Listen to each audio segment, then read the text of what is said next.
She couldn't hold herself up. And she started making a gurgling sound. Was she breathing normally? No, Did you notice any bleeding?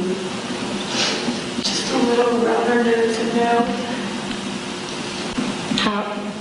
How did she feel when you touched her skin? She was freezing.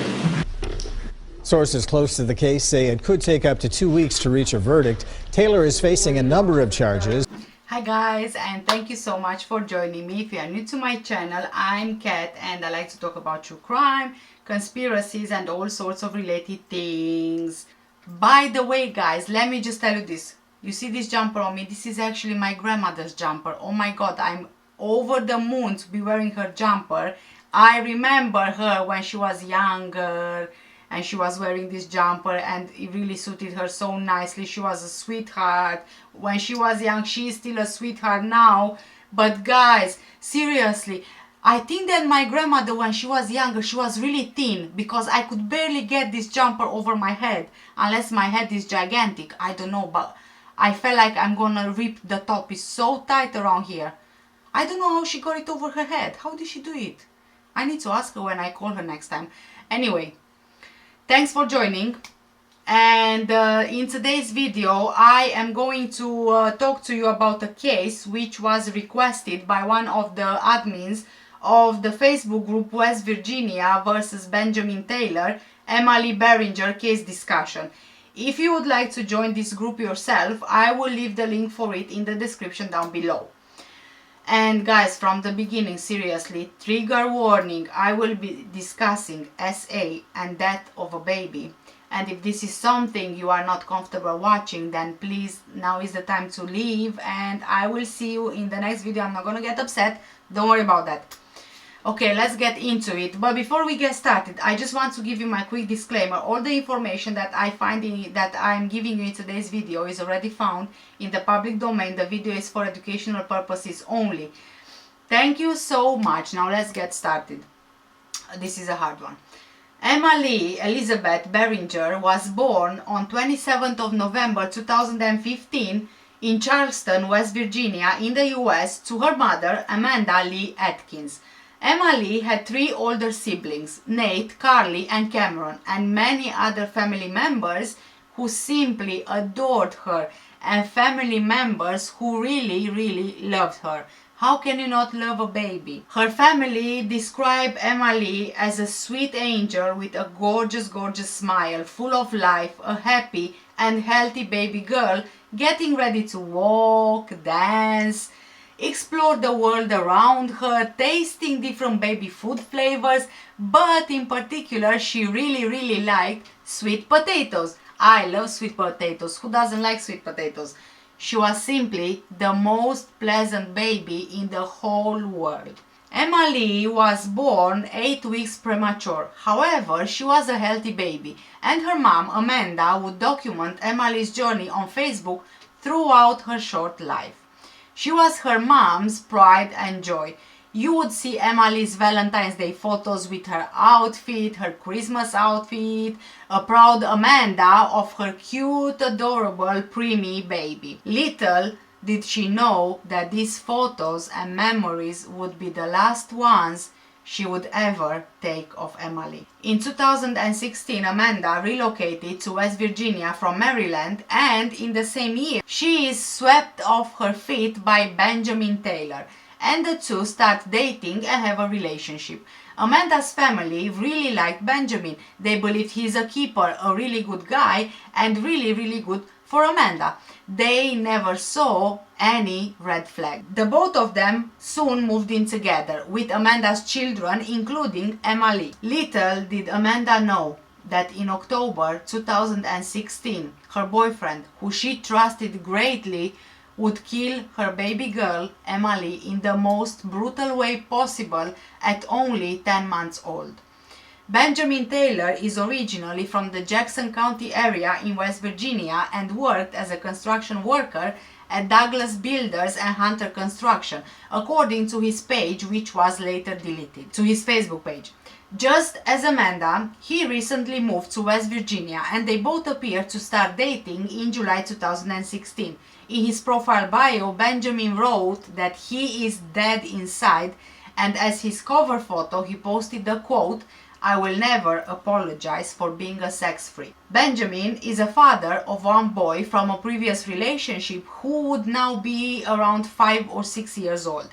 In October of 2016, Emmaleig's mother said she found Emmaleigh covered in blood and unresponsive in her basement. Benjamin was crouched over her. Emmaleigh died in the hospital as a result of her injuries. Benjamin Taylor is charged with murder, SA, and child abuse as a result. Now, let's go deeper into this.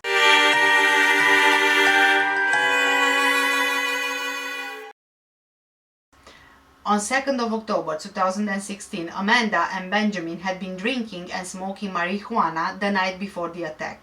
Amanda then went to bed at around 9 p.m. on October the 2nd. She said she doesn't remember whether it was she or Benjamin who laid Emmaleigh down to sleep that night. It was not unusual for Benjamin to help take care of Emmaleigh in the middle of the night.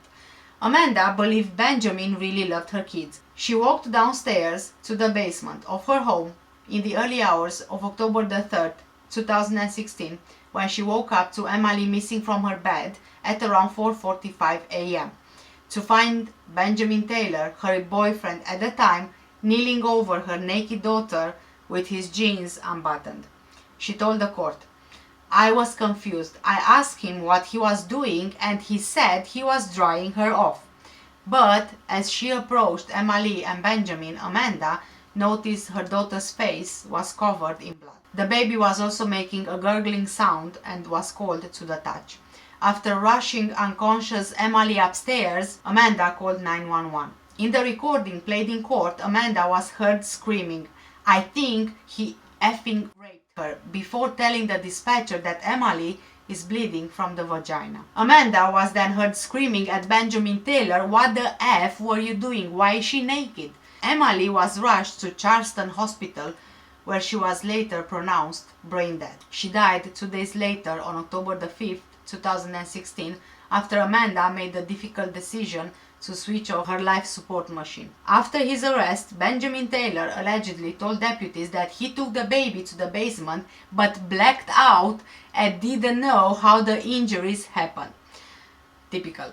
When police arrived at the scene to arrest Benjamin Taylor at 8 Meadowlark Lane in Fairplain, officers have previously said they found him trying to wipe something off of his groin, which was later found to be Emmaleig's blood.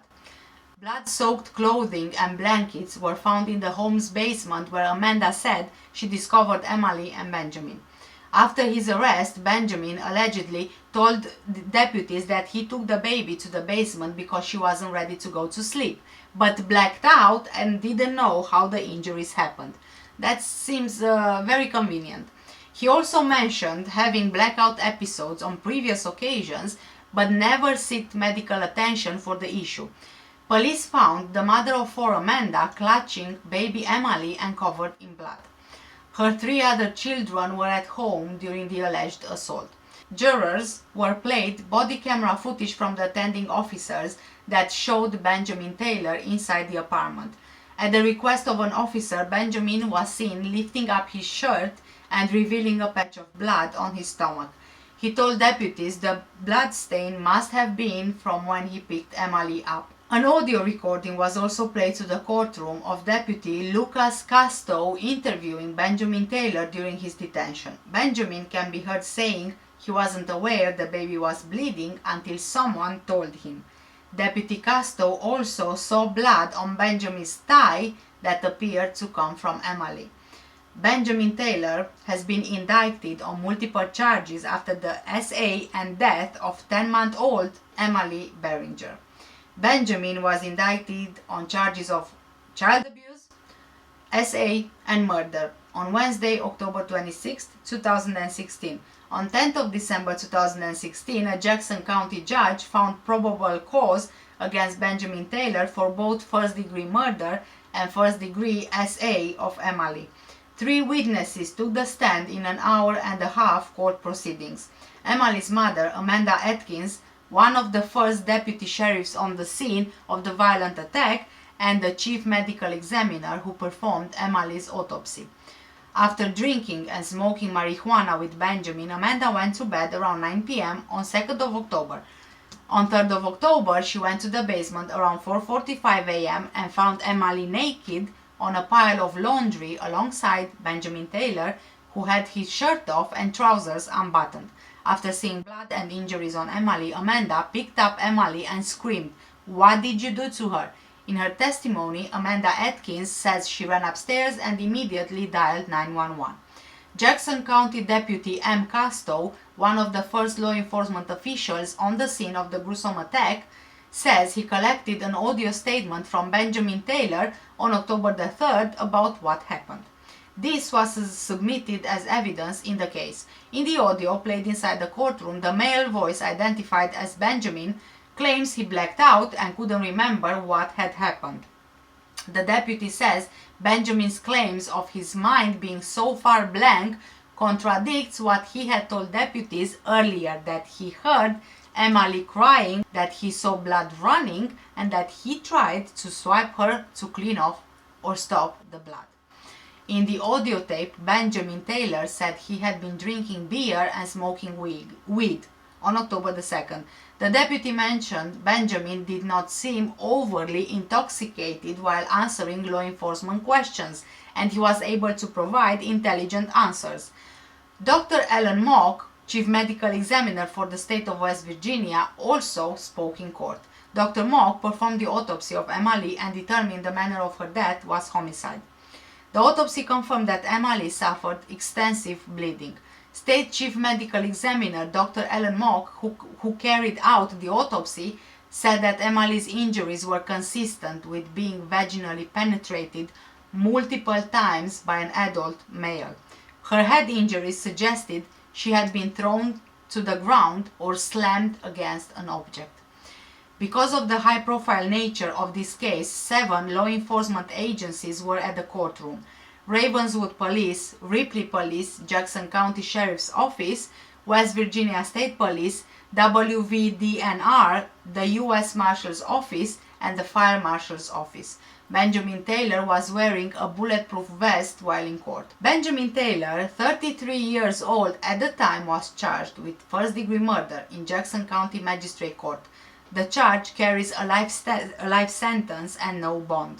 After the jurors for the trial were selected, Benjamin's trial was postponed and it only went full speed ahead in 2019. Benjamin was looking at pornography and listening to music on his phone around the same time he allegedly raped and injured 10-month-old Emmaleigh Elizabeth Barringer.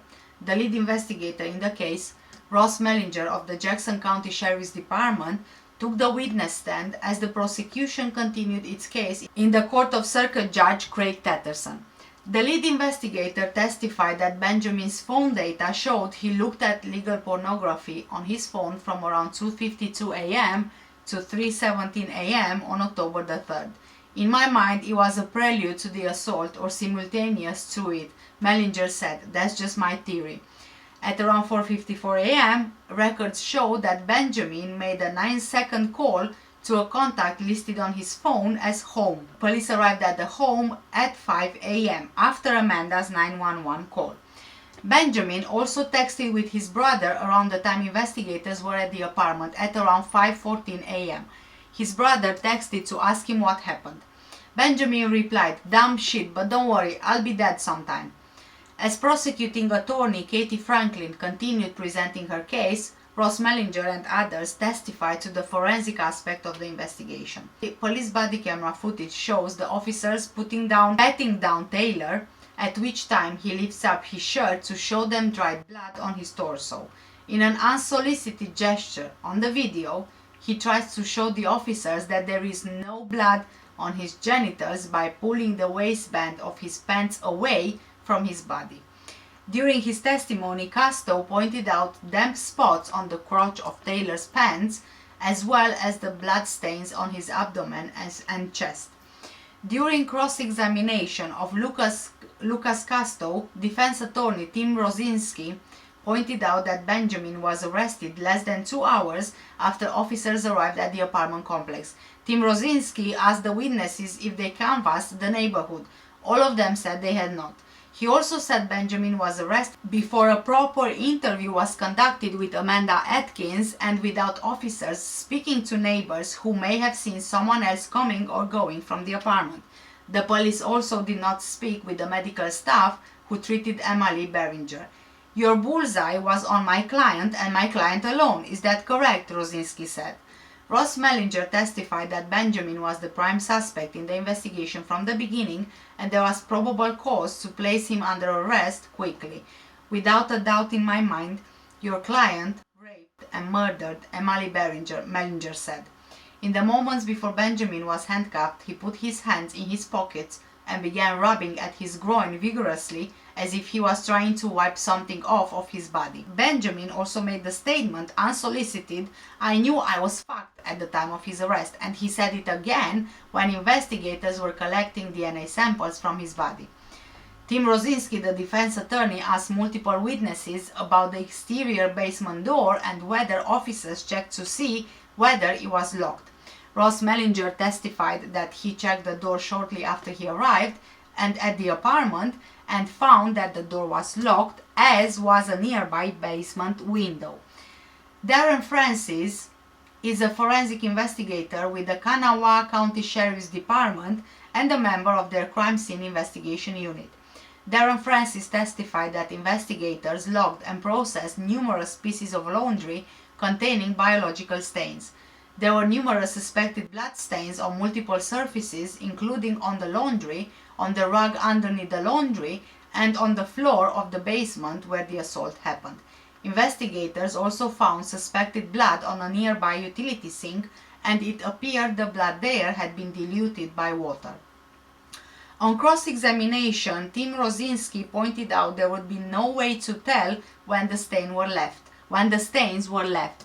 He said laundry, by its very nature, could already contain biological stains. Multiple people were on the stand testifying, including a representative from the jail that played audio from the first phone calls that Benjamin Taylor of Cottageville made from jail.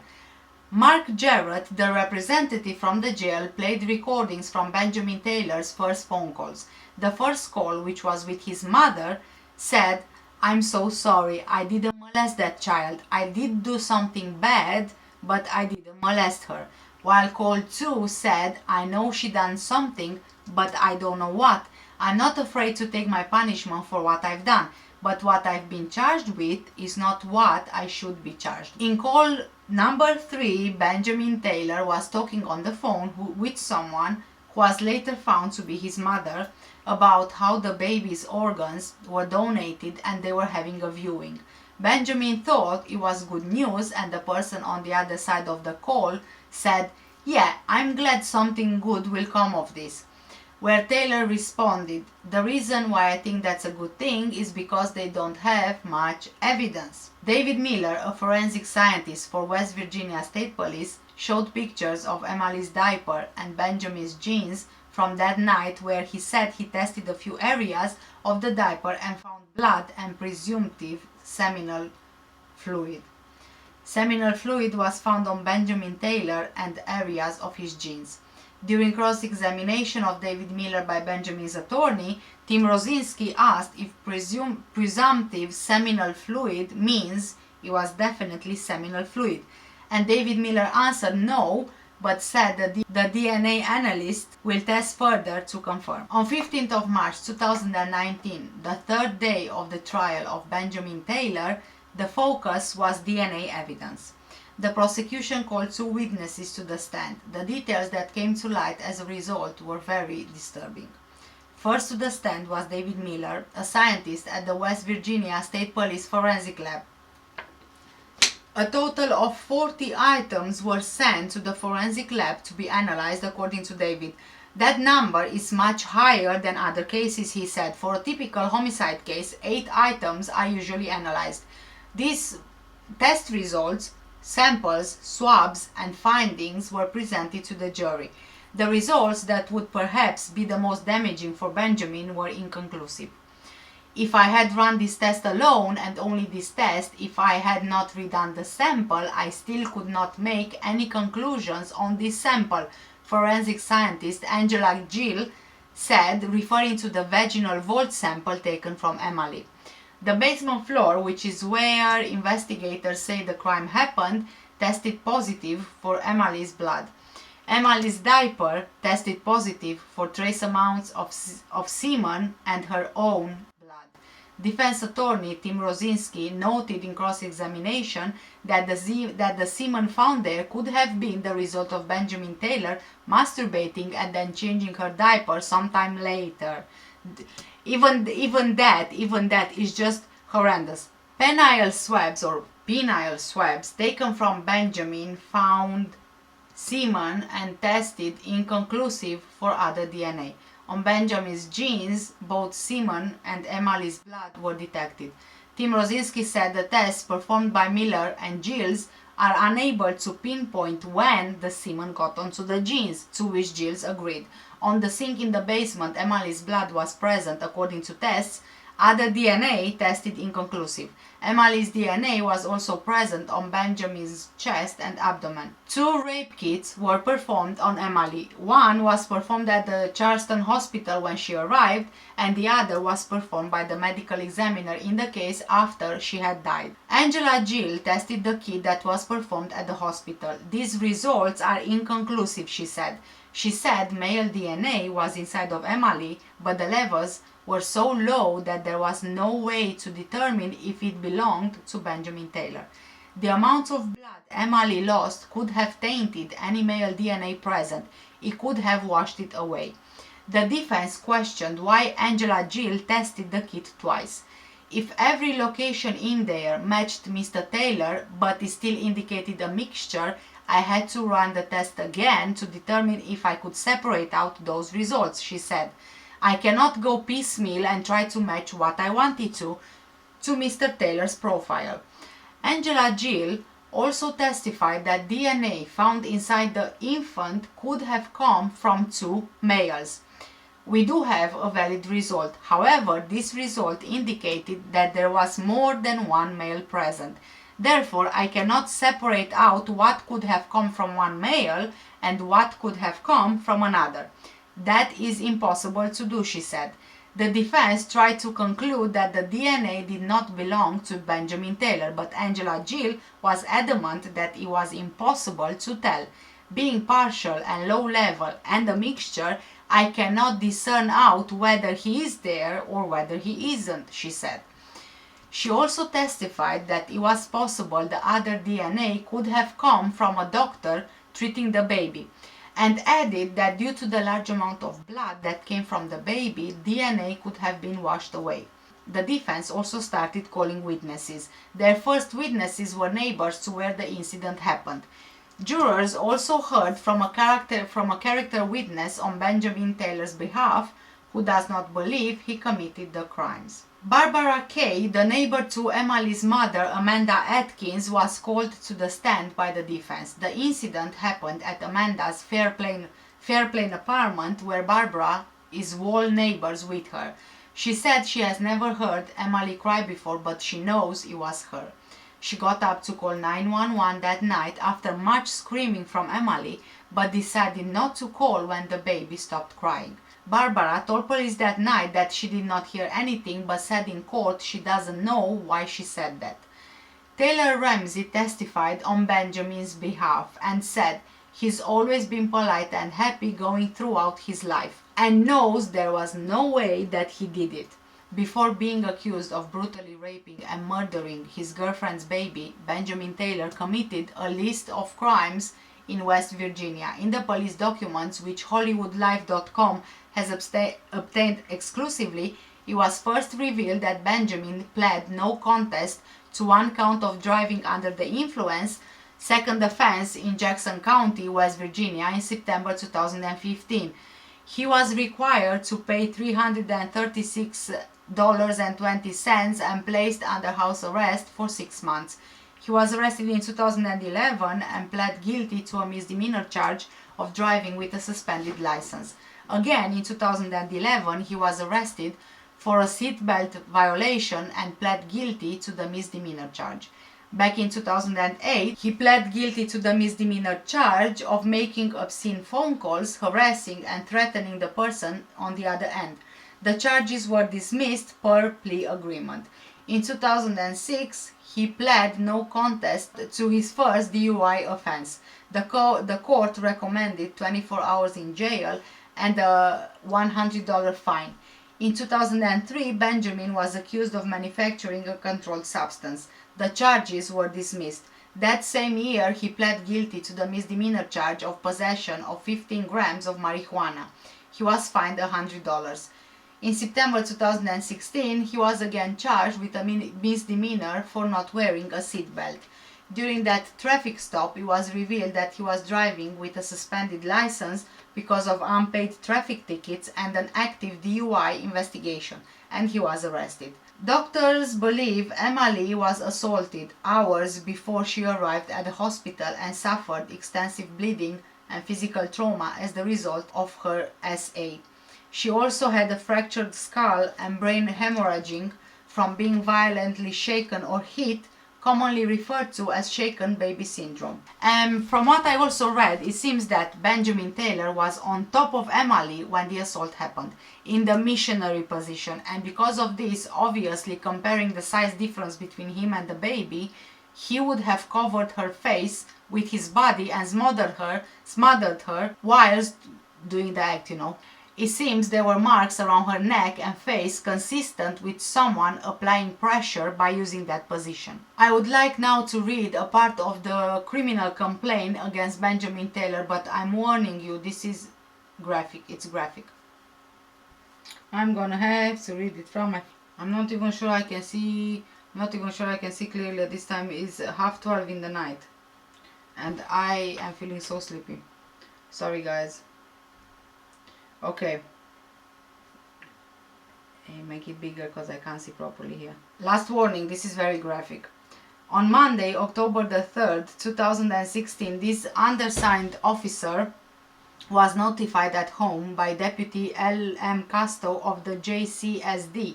Casto was on scene of an emergency call regarding an unresponsive 9-month-old female child, later identified as EEB. Emmaleigh Elizabeth Barringer. Date of birth 27th of November 2015. This undersigned officer was advised by Casto that upon arrival at the residence 8 Meadowlark Lane, Ripley, that he was met by Amanda Leigh Adkins, the biological mother of the aforementioned infant child. Casto advised that upon arrival there he observed Adkins holding the nude infant child and that there was significant blood on and around the child. Upon questioning Adkins, it was learned that her live-in significant other, boyfriend, was found by her at approximately 4:45 hours that same date in the basement of the apartment with the lights turned off and darkened. There, Adkins found her boyfriend, later learned to be Benjamin Ryan Taylor, date of birth 09/11/84. This is an American written, I'm trying to figure out. So 11th of September 1984, with the aforementioned infant child with volumes of blood coming from the unknown areas of the child. Adkins questioned Taylor about the injuries, to which he replied he didn't know how the injuries occurred. Deputy Casto spoke with Taylor after a Miranda advisement and learned that he had taken the infant child to the basement of the residence around 20 hours the preceding evening while he was doing laundry. Taylor advised that all other parties were asleep at the time. Taylor advised that he, at some point, laid the baby on a blanket on the floor and that the victim's physical condition was just fine at the time. Taylor described to Casto his efforts to change the victim's diaper, and that is when he observed her to be runny in the vaginal area and that he may have swiped her vaginal area, indicating his perception of what may have caused the vaginal bleeding. Taylor later changed his account of the incident and told Casto that he did not know what the hell had happened. When Casto inquired further of Taylor about the infant's injury and how they had occurred, Taylor stated that he had blacked out and didn't know how they had occurred. Taylor also, without solicitation from Casto, showed Casto blood that was on his lower navel, abdominal, and chest areas that he, Taylor, described as belonging to the infant. Taylor also stated to Casto without solicitation that the blood was not on my crotch. Upon securing the remainder of the residence pending a search warrant execution, Casto also observed large amounts of blood on various blankets and articles of clothing on the basement floor, consistent with the whereabouts of both Taylor and the infant victim. Taylor later changed his statement again and stated that he did not know of any blood from or injury to the baby until Adkins came and took the baby from him when she discovered them in the basement together. Taylor did state, however, that the infant was in his care, custody, and control the entire time from the time everyone went to bed that previous evening until the time Adkins found him in the basement with the victim. Later, while getting Taylor up from a chair in the apartment to handcuff him, this undersigned affiant observed Taylor rubbing his groin area vigorously in an apparent attempt to wipe or rub something, presumably blood from the victim that may have still been on his genitals. This undersigned officer and other detectives arrived at Jackson General Hospital. There, R.A. Jem spoke at length with Dr. Steve Eisenhower, the tending emergency physician of the aforementioned infant victim. Upon speaking with Eisenhower, R.H.M. learned that the infant victim was suffering from multiple points of trauma, most notably a large vaginal flesh tear extending clear from the vagina to the rectum, causing extensive bleeding. Other injuries included numerous bruising areas on and around the facial and head regions. Eisenhower also pointed to petechiae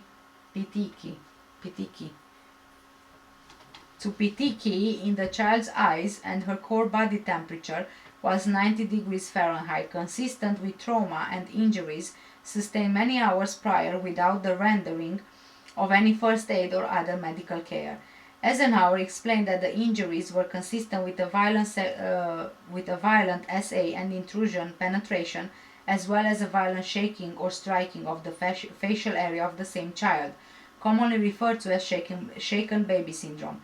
Additionally, this undersigned officer knows and understands that the trauma to the head region of the victim is also consistent with a missionary SA encounter with an adult, which would be much larger in stature than the victim and would in fact simulate a violent smothering type action as a result of the sexual intercourse.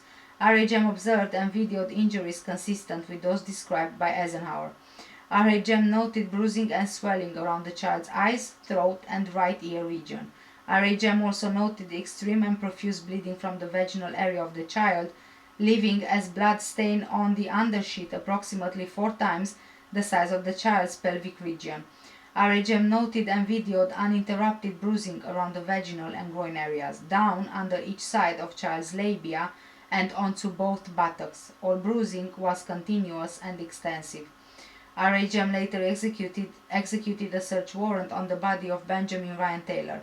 Upon removing his clothing, this undersigned officer observed not only blood on his abdominal, navel, and chest areas, but a blood-stained interior waistband above his groin area. Blood was also discovered in the inner front pants pockets, consistent with a blood transfer from Taylor's groin inner thigh area to the said pants pockets. On Wednesday, October the 5th, 2016, this undersigned officer and others spoke again with the mother of the victim, Amanda Leigh Adkins. It was learned at that time that when she found Taylor along with her daughter in the basement area of the residence, Taylor was without a shirt and that his blue jean pants were unbuttoned and unzipped. The infant child was lying on the ground on a pile of laundry blankets, nude and unresponsive, with Taylor crouched over her. This undersigned officer and others also visited Dr. Joanne Phillips at Charleston General Hospital that same date. Dr. Phillips specializes in juvenile and pediatric SA victims. Upon speaking with Dr. Phillips, R.H.M. learned that the aforementioned infant child had suffered internal cranial brain hemorrhaging as well as a skull fracture from the encounter with Taylor. Bruising around the neck area was, according to Dr. Phillips, consistent with that of an adult's fingers around the child's throat region, further demonstrating a strangulation by a caretaker or other individual present at the time of the injuries. Additionally, it was learned from Dr. Phillips that the victim had been deprived of oxygen for an extended period of time, and as a direct result, no brain activity existed in the victim. As a result, she was considered brain dead. This was something to read here. On Tuesday, 19th of March 2019, the Jackson County jury took just 2 hours to convict Benjamin Taylor on all counts in connection with the October 2016 rape and death of 10-month-old Emmaleigh Barringer. The 12-member panel returned guilty verdicts on charges of first-degree murder, death of a child by child abuse, and SA by a guardian. The jury decided Benjamin Taylor should receive no mercy when he's sentenced. He won't have a chance for parole. This was the only time Benjamin Taylor cried after the verdict was read. Benjamin Taylor testified he couldn't remember much about that night because he had been drinking for most of the day and blacked out. During her closing argument, Jackson County prosecutor Katie Franklin called the claim a convenient explanation. In his closing argument, Taylor's attorney Tim Rosinski told the jury DNA evidence didn't link his client to the rape and it could have been someone else. He said science doesn't lie. During the trial's first day, Amanda Atkins testified she found Benjamin Taylor over her daughter. There was lots of blood. Evidence showed Emmaleigh had been SA'd. In April 2019, Benjamin Taylor received a sentence of life in prison for first-degree murder with no mercy, 40 years for death of a child by child abuse, and 10 to 20 years for SA by a parent or guardian. The first 2 charges were sentenced consecutively. Benjamin Taylor was in court for a resentencing. The judge decided on February 11, 2020, during a review of the case, that there would be no changes in the sentence. In April 2017, Emmaleig's law has officially become law in West Virginia. West Virginia Governor Jim Justice signed Senate Bill 288. Emmaleig's law increases the penalty for a person convicted for child abuse causing death from 10-40 years in jail to up to 15 years to life. Emmaleig's aunt, Amber Atkins, described her niece as our angel, saying, "I still want to wake up from his nightmare and see her beautiful smile again." Taking to Facebook, she posted an image of a black photo frame featuring a picture of the tragic baby's footprint and a small pink bow. She captioned it, "The hospital made this for me and I will cherish it forever." She also uploaded photos of a heartbreaking memorial, including candles and an image of Emmaleigh placed outside the little girl's home. She wrote, "Thank you so much to the amazing neighbors of my sister's house in Ripley. You have lightened one of our darkest days, and for that we are extremely thankful." Amber had earlier taken to the social networking site to announce the death of Emmaleigh 2 days after the alleged SA. She had told her friends, "It is with an extremely broken heart to announce that our sweet innocent baby girl's fight is over. She has succumbed to her extensive injuries. Please continue to pray for our family, for we are completely devastated." Emmaleig's cousin, Danielle Atkins, also paid tribute to the infant on her own profile, writing, "My heart is so broken. Rest peacefully, beautiful." Speaking to CBS Baltimore, she added, "She was the most pleasant baby in the world. Now that she's gone, you can't help but just be angry." Amanda, who had to sign the papers to take her daughter off life support, has not been accused of any wrongdoing in the case, police confirmed. According to the 2016 U.S. Census, the majority of the nearly 74 million children aged 18 and under live in a home with 2 parents, whether married or unmarried. Nearly 25% of children in America live with a single parent, usually their mother, though the number of children living with single fathers rose from 1 to 4% since 1960. Most divorced adults eventually cohabitate or remarry again. For example, around 75% of divorced women remarry within 10 years post-divorce. Yet the number is lower if the woman is a mother of a minor child. Perhaps one of the reasons why relates to the documented risk involved in bringing an unrelated adult male into the home, but it can also be an unrelated female, really, as we've seen it many times before. Sometimes referred to as the abusive boyfriend syndrome, scholars note there is a statistically greater potential for instability in homes where adults and children who have no biological connections reside. It comes down to the fact that they don't have a relationship established with these kids, states Eliana Gill, clinical director for the National Abuse Prevention Group, Child Help. Their primary interest is really the adult partner, and they may find themselves more irritated when there's a problem with the children. Of course, not all step-parents or bonus parents, male or female, struggle to bond or love the children of their new partners. There are certainly many stories of blended families thriving. Their success depends on various ingredients, according to the American Psychological Association. April Eldermeyer, LMFT, writing for the Gottman Institute, affirms how critical it is for remarried couples to learn how to communicate effectively and not be afraid to discuss sensitive topics as they arise. Furthermore, fostering resilience through healthy family ritual and structure has been found to be more indicative of a child's success rather than living in a first or second marriage household.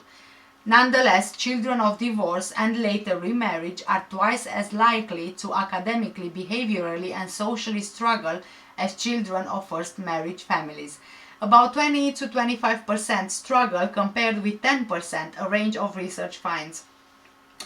They are also more likely to be hurt. In their article Child Abuse and Other Risks of Not Living with Both Parents, published in Ethology and Sociobiology, Martin Daly and Marco Wilson note, if their parents find new partners, children are 40 times more likely than those who live with biological parents to be sexually or physically abused. According to a Missouri-based study of children living in homes with unrelated adults, children are nearly 50 times as likely to die of inflicted injuries as children living with two biological parents. These are worrying statistics, both disturbing and scary. To understand this increased risk of sexual or physical harm, it's helpful to consider the lack of oversight which happens when both biological parents are no longer working as a team. Ideally, parents work together to teach children body-safe rules, observe children in play, particularly with older peers, and thoughtfully choose care providers. I have only been adding this on here, not because I want to judge in any kind of way divorced parents or because I have a negative opinion on divorced parents, but I think it is really important to understand that a child reacts differently to an unrelated partner for their parent, and the younger the child is, the less the child will understand the meaning of it. And whilst at times even biological parents living together can be trusted, a lot of the times a new unrelated partner being introduced too quickly in the parent's and child's life can have negative impact and also potentially dangerous consequences. I'm not being judgmental at all towards Emmaleig's mother, Amanda. She completely trusted Benjamin with her children. She truly believed he loved them. And my heart, honestly guys, really breaks for her, because no loving mother willingly would put their child in danger. All I'm saying here is, as a single parent, your priority needs to be your child's emotional health before you even consider dating. If you don't do that, you are being selfish, and it can have devastating consequences to your child's emotional health. Don't try to introduce your child to a new partner or a series of partners after your breakup from the other biological parent, because it will only confuse and create anxiety for your child, who is still trying to deal with your breakup emotionally. Just give it time. I would say 1 year, 2 years, 3 years, as long as it takes, really. And also, please guys, remember, if you know a person just for a few weeks or months, please, I'm begging you, do not move your children in with that person. In this short amount of time, there is no way you can know that person fully. You just don't know what they are capable of. Yes, we as humans, we want to trust everyone quick, but sometimes that's just not the case. You need to be really mindful and careful about who you allow to be around your children. I mean, come on. Even someone you know for 10-20 years can do some really shit things and you would never expect it. And even if you are in a new relationship, don't be in a rush to introduce your new crush to your child. You need to think that that child is still dealing with the loss of their family and is not going to help them if the step-parent leaves them as well. And you also need to remember, it's never okay for a new partner to discipline your children. They shouldn't be an authority figure.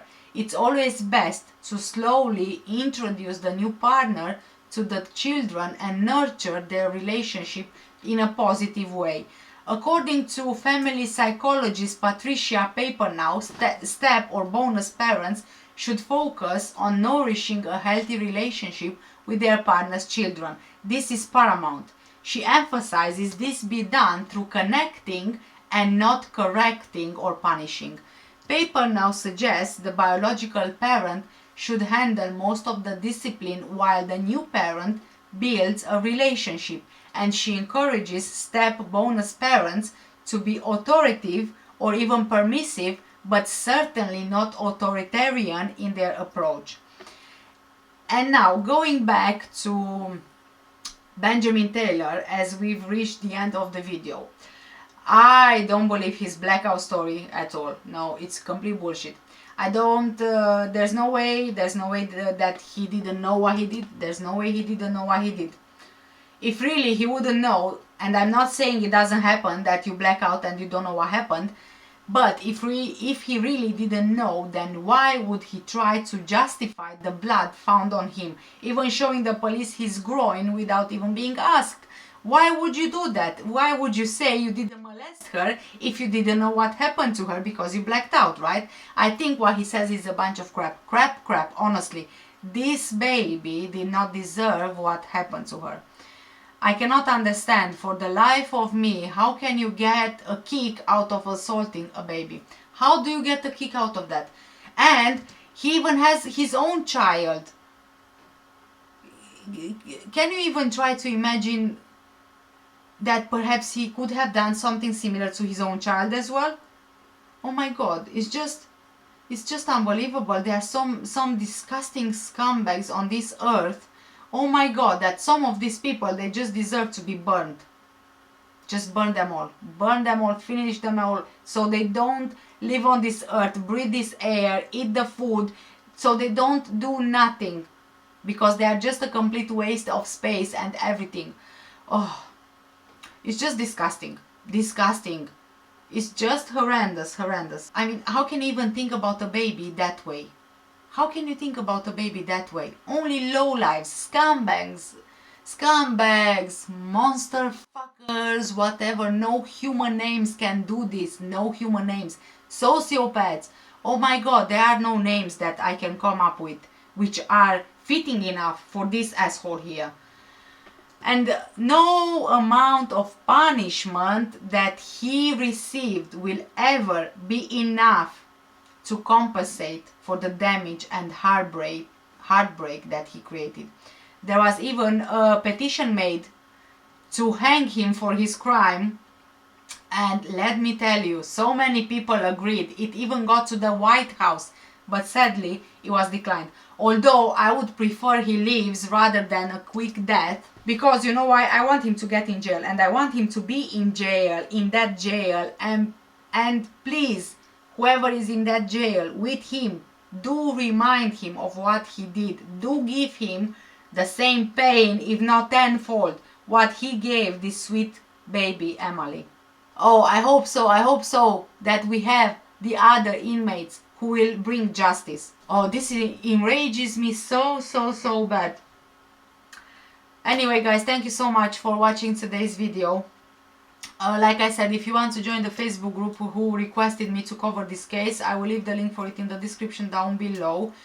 For now, please take care and stay safe. And don't forget to give this video a thumbs up or a thumbs down, whichever you prefer. It really helps me and my channel out, and it's free. It doesn't cost you anything at all. And I will see you in my next video. For now, take care and stay safe. Bye. This is my grandma's jumper, my grandma's jumper. Bye.